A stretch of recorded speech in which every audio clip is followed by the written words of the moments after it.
Solid Records. Ndikati solid, ajeki fire zvimangoma ndouraya. Ndikati etatoni, ndikati simple, ndikati officer.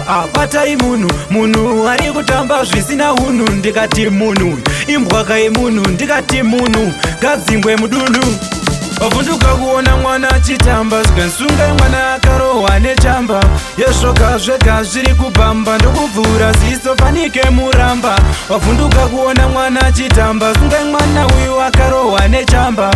Yezvoka zvega zviri kubhamba, ndokubvura ziso panike muramba. Zvikanzi ofisa, zvikanzi henharo, aiwa mwana uyu ane nharo. Ndikati mwana uyu siye akadaro, ari kufadza madhara ebaro. Achitamba Kilimanjaro, kutamba unge acha donedzaka. Nekuti mwana uyu ende anogona, anotamba kunge zvinhu zvichadona. Wavhunduka kuona mwana achitamba, zvikansunga mwana akarohwa nechamba.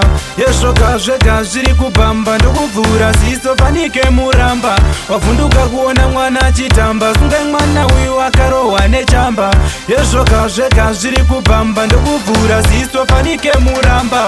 Ndikati ofisa, zvamakuramba makatarisa, asi manakirwa nekutambisa. Asi ofisa imi matomi, zvikanzi endamirawo. Nekuti mwana uyu asipo, ndiri kufarira panodaiso. Achidzika kusvika paflow, kumusunga ndaramba. Ndikati ofisa, batai munhu ari kutamba zvisina hunhu. Ndikati munhu, imbwaka yemunhu. Ndikati munhu, gadzingwe mudunhu. Wavhunduka kuona mwana achitamba, zvikansunga mwana akarohwa nechamba. Yezvoka zvega zviri kubhamba, ndokubvura ziso panike muramba. Wavhunduka kuona mwana achitamba, sunga mwana uyu akarohwa nechamba. Yezvoka zvega zviri kubhamba, ndokubvura ziso panike muramba. Zvikanzi ofisa, zvikanzi henharo, aiwa mwana uyu ane nharo. Ndikati mwana uyu siye akadaro, ari kufadza madhara ebaro. Achitamba Kilimanjaro, kutamba unge acha donedzaka. Nekuti mwana uyu ende anogona, anotamba kunge zvinhu zvichadona. Wavhunduka kuona mwana achitamba, zvikansunga mwana akarohwa nechamba. Yezvoka zvega zviri kubhamba, ndokubvura ziso panike muramba.